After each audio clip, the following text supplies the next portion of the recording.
y encantados de tenerlo hoy aquí con su equipo de trabajo. Señor presidente, lo dejo en el uso de la palabra. Muchas gracias, Jorge. Es un gusto, como siempre, estar con la Cámara de Comercio, y muchísimas gracias a la Cámara de Comercio por esta invitación, por este evento. Como siempre, eventos ampliamente concurridos por la convocatoria que ustedes han desarrollado y que son muy importantes porque precisamente constituyen una de esas oportunidades para poder compartir ideas, poder presentar resultados, poder acercarnos en términos de lo que para nosotros en el gobierno ha sido o es un principio fundamental que creemos que va a ser clave para permitirnos salir adelante en esta tarea de prácticamente reconstrucción nacional, y es el diálogo. Estamos utilizando el diálogo, estamos escuchando a los distintos sectores, a los sectores empresariales, a los sectores indígenas, a los sectores. Ayer me reuní con alcaldes en Petén y en Alta Verapaz, hoy con autoridades ancestrales en la mañana, en este momento con líderes de la industria de comercio y líderes económicos del país, y con todos en una relación de escucha para entender y para poder ir construyendo ese camino de acuerdos y de consensos y armonías que nos va a permitir darle salida a esa situación que tú describiste de desastre, y que creo que todos tenemos claro, pero que más que tratar de ahondar en esos datos de los índices preocupantes o los casos de corrupción que se están haciendo evidentes en la gestión de gobierno, tenemos que fijarnos en precisamente lo que está delante de nosotros, lo que podemos lograr, hacia dónde podemos avanzar como gobierno. Nosotros hemos llegado al gobierno gracias a un mandato popular contundente e inequívoco en su fuerza electoral en las urnas, pero además en la movilización ciudadana que logró evitar que los intentos por traicionar ese resultado electoral tuvieran éxito y perpetuaran ese estado de corrupción, un estado sometido a élites político-criminales que venía funcionando hasta entonces. Y nos ha dado a nosotros como nación una oportunidad realmente de girar, dar un golpe de timón para reencauzarnos en la dirección de ser ese país que podemos ser, ese país que ha animado esa visión, que ha animado la esperanza con la que los guatemaltecos fuimos a votar a las urnas en junio y en agosto del año pasado, y que nos ha venido animando en todo este proceso. Nosotros como gobierno tenemos ese compromiso, somos un equipo de trabajo de hombres y de mujeres que entienden que la tarea que se nos ha encomendado es una tarea de servicio. Entendemos que la primera tarea es demostrarlo con el ejemplo personal, y entendemos que en este equipo que nosotros constituimos como gabinete de gobierno, como gabinete ampliado, no entran únicamente los funcionarios públicos, entra el pueblo de Guatemala, entran todos los sectores, entran todos los actores que quieren participar y con los que necesitamos interactuar para poder avanzar. No vamos a construir la seguridad en este país si no trabajamos con los distintos sectores, en los barrios, con los sectores empresariales. No vamos a poder generar desarrollo económico en el país si no trabajamos junto con el sector empresarial, buscando las salidas. No vamos a poder generar desarrollo social en el país si no trabajamos junto con los sectores populares, con los pueblos indígenas, y es en esa lógica en la que nosotros venimos desarrollándonos, y estamos llegando ya a este hito de los 100 días, que como ya lo dijo el ministro Jiménez, es en realidad más mediático. Para nosotros lo que significa es, bueno, ya pasaron 100 días, tenemos que seguir trabajando, tenemos que seguir avanzando, nuestros objetivos están ahí y no podemos bajar la marcha. Presidente, ya la señora ministra de Comunicaciones estableció grandes proyectos. ¿Cuáles priorizaría usted entre esos grandes proyectos que pasan desde puertos, aeropuerto, carreteras? Y también usted tiene, que lo he escuchado varias veces, todo el tema de caminos secundarios para realmente integrar al país. Sí, Jorge, yo en realidad nosotros entendemos que la tarea de desarrollo que tenemos delante de nosotros para estos próximos 4 años se desarrolla en 2 ejes que son paralelos y complementarios. Uno es el eje del desarrollo social. Tenemos que crear condiciones que faciliten el desarrollo de los guatemaltecos y las guatemaltecas que han vivido en las condiciones más difíciles de nuestro país, de todas esas regiones que han sido abandonadas por gobierno tras gobierno, donde no ha habido inversión pública y donde hoy se concentran los mayores índices de pobreza extrema, de desnutrición, que son los lugares de donde la gente sale a buscar futuro en otros países porque somos incapaces de ofrecérselo. Y entendemos que un gran objetivo de desarrollo para nosotros es atender los grandes déficits de esas zonas, que es Altiplano Occidental, las Verapaces, el Corredor Seco, de una manera que generemos condiciones para que la población con su propio esfuerzo, porque son trabajadores, porque son creativos, vayan saliendo adelante. Y lo tenemos para nosotros, ese proyecto de carreteras secundarias y de caminos rurales es un proyecto en donde las carreteras y los caminos son simplemente la brecha por la que va a entrar el desarrollo. Vamos a acompañar a estas inversiones en carreteras secundarias y en caminos rurales que van a conectar a microrregiones productivas. Vamos a agregar inversiones en salud, inversiones en educación, atención por parte de proyectos de riego, microcrédito, extensión agrícola.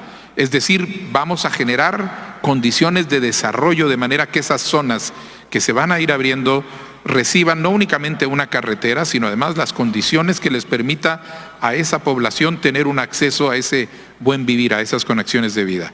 Nosotros creemos, y ese es un gran objetivo, que una acción concentrada en estos 4 años en esa zona, que es la zona más abandonada del país, va a permitir que millones de personas que hoy están sumidas en una economía de subsistencia pasen a convertirse en pequeño productor agrícola o a emplearse en los empleos que se generan alrededor de ese tipo de economía. Y entonces con su propio esfuerzo salgan adelante, pero sobre todo se integren a la economía nacional. Nosotros tenemos una economía en donde prácticamente el 70% de la población no participa. La economía es la economía informal. La economía formal es el 30% de la población. Toda esa gente que vive, esa población que vive en esa economía, digamos, de la precariedad, de la subsistencia, en el momento en el que se logre generar condiciones para que entren a la economía, no únicamente van a mejorar su propia calidad de vida, van a expandir la economía nacional y eso va a generar ciclos de desarrollo que van a multiplicar el bienestar para todos. Ese es un gran primer objetivo. Y eso va a consumir muchos recursos, de todos los recursos que tiene el Estado para invertir en obra pública. Pero necesitamos invertir en grandes obras de desarrollo. Necesitamos invertir en el metro, necesitamos invertir en la CA9. No puede ser que una vía económica de tanta importancia como la carretera que nos une con Puerto Barrios sea una carretera de 2 carriles en condiciones penosas. Necesitamos invertir en ampliar los puertos que hoy están prácticamente al límite. Necesitamos invertir en la ampliación del aeropuerto internacional La Aurora, no únicamente en lograr que funcione correctamente y que todo esté bien. Necesitamos que podamos implementar el plan maestro, que implica que vamos a aumentar la capacidad de recibir vuelos, de manejar volúmenes, porque eso es lo que va a requerir una economía más amplia, una economía donde además se le puede invertir muy claramente al turismo. Entonces, hay una complementación entre lo que queremos hacer en el desarrollo social en esa zona y lo que queremos hacer en inversión de esa macroinfraestructura. Y aquí lo que vamos a tener es oportunidades para hacer inversiones público-privadas, empresas mixtas u otras soluciones donde, para complementar los fondos que nosotros estamos poniendo en el desarrollo social, empecemos a contar con capital nacional o capital internacional que quiere ser socio del desarrollo del país en esas grandes inversiones. Nosotros creemos que mediante esos 2 grandes, digamos, enfoques, vamos a lograr multiplicar el empleo. Vamos a generar inversiones de todo tipo que van a permitir que un mayor número de la población se vaya incorporando a la economía y que la economía del país crezca y se desarrolle como necesita hacerlo para poder darle respuesta a toda esa población del país que hoy se encuentra en condiciones de precariedad. Presidente, gastos de inversión y de funcionamiento. Hace muchos, pero muchos años, era mayor el gasto de inversión que el gasto de funcionamiento. En el transcurso del tiempo, antes, por ejemplo, era 60 inversión, 40 funcionamiento, o 70 inversión, 30 funcionamiento. Hemos visto que en el transcurso del tiempo eso pasó 60 funcionamiento, 40 inversión, 70 funcionamiento, 30 inversión, 85% funcionamiento, 15 inversión. Y es ahí, como bien dice el señor ministro de Finanzas, plazas fantasmas y otra serie de anomalías que existen en el accionar del gobierno. Y adicional, un mal gasto también en los gastos de inversión de mala calidad. Pero escuchaba, y usted ha sido muy claro y de metiche, escuchaba una conversación que usted tenía con su ministro de Finanzas, en donde usted ha dado una directriz: cambiar esa correlación, tener más gastos de inversión y menos de funcionamiento, por lo menos en los porcentajes ir aumentando, y que eso históricamente para futuros gobiernos ya sea una tendencia. En efecto, nosotros creemos que, y nuevamente, parte de los problemas es porque el Estado no invierte suficiente en el desarrollo de la población. Hay una gráfica que nos ha influenciado mucho en términos de nuestra reflexión sobre los términos del desarrollo, en donde aparecen las zonas que tienen menor nivel de inversión en infraestructura del país, que son las mismas zonas donde tenemos los mayores niveles de concentración de pobreza. Donde hay menos inversión en infraestructura, hay menos pobreza. E infraestructura no es solamente carreteras, es escuelas, es puestos de salud, es agua y saneamiento, es plantas de tratamiento de desechos sólidos, es inversión en riego, en pozos de agua, es decir, en plantas de energía tenemos déficits. O sea, la inversión del Estado debe ser mayor a lo que es ahora, porque si no invertimos eso, vamos a manteniendo un Estado que apenas alcanza para atender las necesidades de la población que tenemos ahora y el resto se va yendo. Nosotros tenemos un objetivo estábamos haciendo los cálculos precisamente con el ministro, de inversión en los 4 años del Estado. Inversión del Estado en infraestructura, ya sea infraestructura para el desarrollo y el bienestar o infraestructura en carreteras, etcétera, de 80,000 millones de quetzales para 4 años.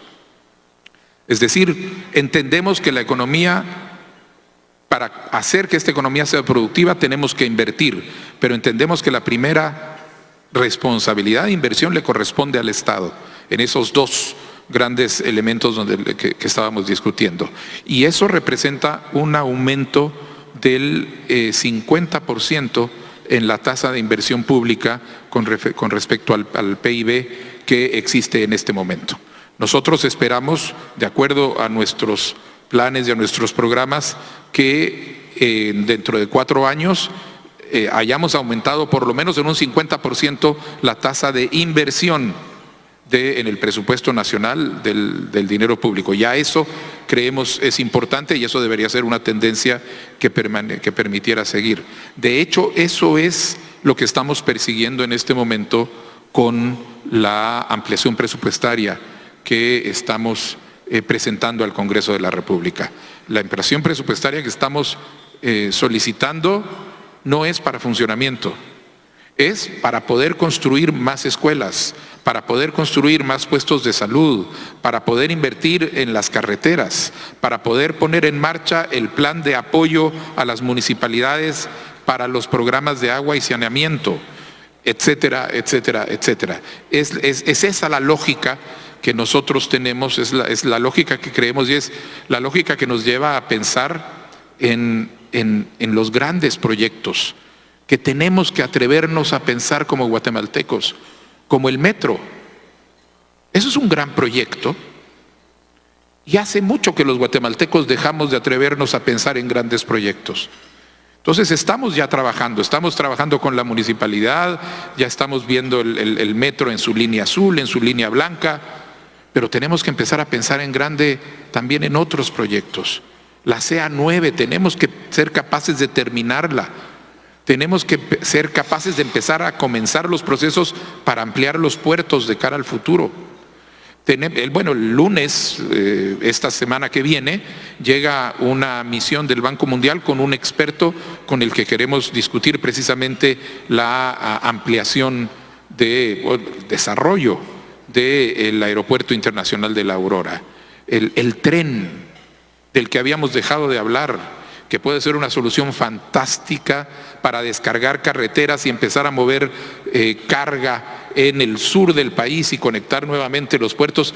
Todo eso que lo hemos dejado de pensar, tenemos que volver a pensarlo. Y todo eso es inversión nuestra, del gobierno en lo que nos toca, inversión pública privada y privada en lo que corresponde a ese tipo de megaobras en las que estamos pensando. Presidente, mi querido presidente, has dejado muy claro el mensaje de propiciar la inversión en el país, en temas agrícolas, industriales, comerciales, servicios, todas las áreas productivas. Llama la atención, que también lo ha señalado el señor ministro de Finanzas, el tema de generación de energía. Pero eso me lleva a un tema complejo que es necesario, que es la minería. Si bien es cierto, mucha gente sataniza la minería, pero la minería es necesaria para producir vehículos, teléfonos, infinidad de artículos. Y Guatemala, según entiendo, tiene potencial minero en determinadas áreas. ¿Qué han pensado ustedes con respecto a la minería, una minería que no contamine o que contamine lo menos posible? ¿Qué están viendo en ese esquema?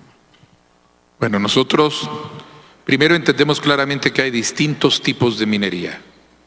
Existe la minería metálica y existe la minería no metálica, que se dedica a otro tipo de productos para construcción o algunas piedras preciosas, etcétera, y que son además dentro de cada uno de estos existen distintas metodologías para el desarrollo de la minería. Nosotros lo que tenemos claro es que no se ha hecho un análisis claro en Guatemala de qué tipo de minería y en qué condiciones tenemos que desarrollar. Tenemos ejemplos de empresas de minería que generan conflictividad y generan daño ambiental. Y tenemos ejemplo de empresas que están operando sin hacerlo.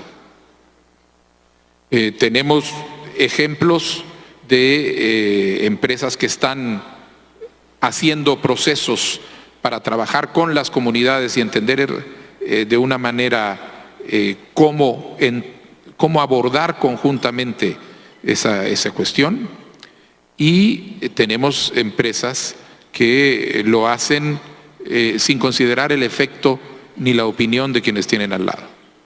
Creemos que lo que el país necesita es tener una reflexión profunda sobre el tema de la minería para entender claramente qué tipos de minería son los que necesita el país, qué tipos de minería son los que pueden traer desarrollo, cuáles son los que tal vez nos pueden llegar a traer algún tipo de problema y cuáles son las metodologías y los métodos que nosotros podemos poner en práctica para poder hacerlo. Y es en ese sentido que nosotros hemos dicho, necesitamos tener una moratoria de nuevas licencias, las que existen y están, que continúen, pero tenemos que hacer una evaluación para entender en qué condiciones, cómo podemos nosotros desarrollar ese sector de una manera responsable y beneficiosa para el conjunto de la sociedad. Gracias, presidente. Y para ir concluyendo, por su tiempo y de todos los que hoy asistimos, competencia. Estamos claros que una competencia fomenta desarrollo, el consumidor también, beneficios sociales, o sea, la competencia es buena para todos. Se habla de una iniciativa de competencia que ahora está en el Congreso de la República, pero poco se habla de la supresión de barreras no arancelarias, que muchas de esas barreras, permisos, licencias, trámites, encarecen los productos en el mercado y no permiten que se dé una competencia clara y transparente en Guatemala. ¿Qué han pensado en la supresión de barreras no arancelarias y posiblemente de algunas barreras arancelarias? Bueno, creo que aquí hay dos respuestas. Una, la necesidad de sentarse a analizar cuáles son las necesidades reales que existen alrededor o las posibilidades reales que existen alrededor de estos temas. Eso es algo que va a depender inclusive, y tú lo conoces mejor que nadie, de acuerdos internacionales, de productos específicos y de otra serie de cuestiones. Y creo que ahí lo que hay que hacer es un abordaje responsable para poder entenderlo. Nosotros creemos que, sin embargo, hay otro tipo de esfuerzo que es necesario hacer para quitar el mayor número posible de trabas y barreras a los flujos comerciales en el país, y es la digitalización de todos los sistemas. Nosotros tenemos un compromiso con el gobierno abierto y digital. Es un principio que estamos traduciendo a el funcionamiento del conjunto de las instituciones del Estado, porque creemos que en la medida en que vayamos reduciendo los espacios de discrecionalidad, donde hay un funcionario frente a una persona que tiene una solicitud o una gestión y que puede decir sí o no a un trámite, la eliminación de esa interfase va a, en primer lugar, eliminar oportunidades de corrupción, va a facilitar los procesos y los va a simplificar. Y entonces la comisión está precisamente en un proceso para tratar de incorporar mejores prácticas de otros países que han introducido estos procesos de digitalización en todos los ámbitos del Estado. Algunos lo hacen para cuestiones de compras, otros lo hacen para cuestiones de trámites, pero el esfuerzo es ir en esa dirección.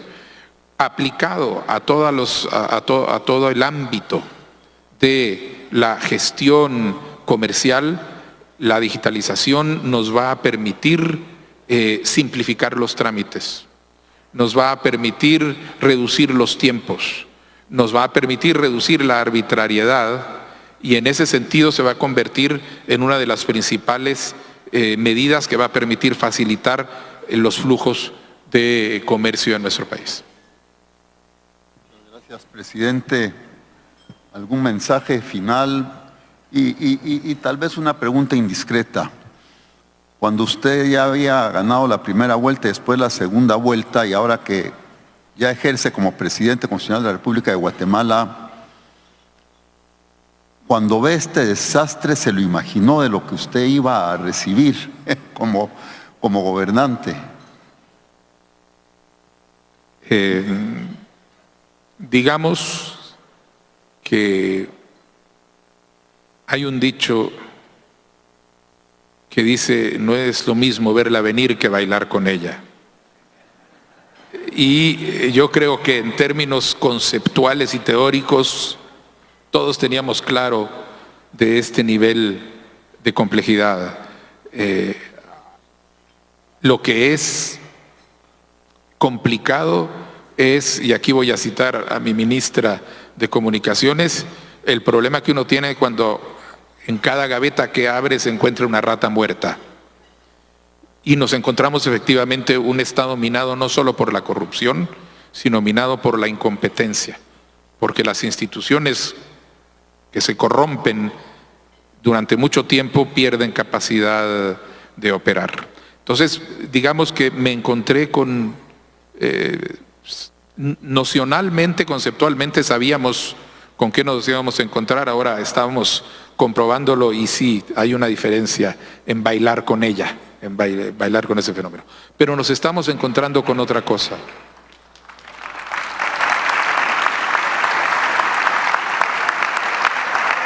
Nos estamos encontrando con otra cosa, y eso lo digo porque entre las reuniones que estamos teniendo, lo que nos estamos encontrando es con una determinación y con una convicción de la sociedad guatemalteca de que podemos ser diferentes, de que podemos cambiar.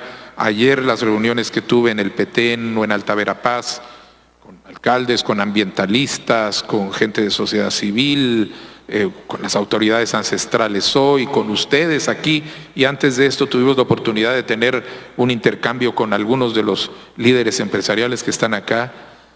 Hay una unidad de propósito en este momento en nuestro país, que es la voluntad realmente de ser la mejor versión posible de nosotros mismos.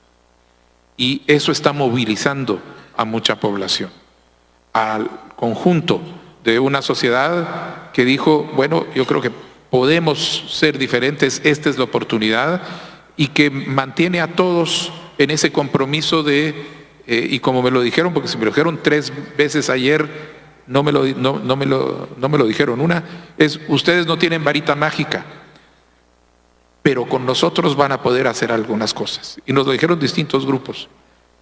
Nosotros como gobierno no tenemos varita mágica. Tengo ministros fantásticos, pero son seres humanos, no son hadas con varita. La varita mágica son ustedes, es la población, son los sectores económicos, son los sectores sociales, son los sectores medios. La varita mágica es esa unidad de propósito y esa capacidad de traducir esa esperanza que nos llevó a este resultado electoral en una realidad que podemos heredarle a nuestros hijos. Muchas gracias.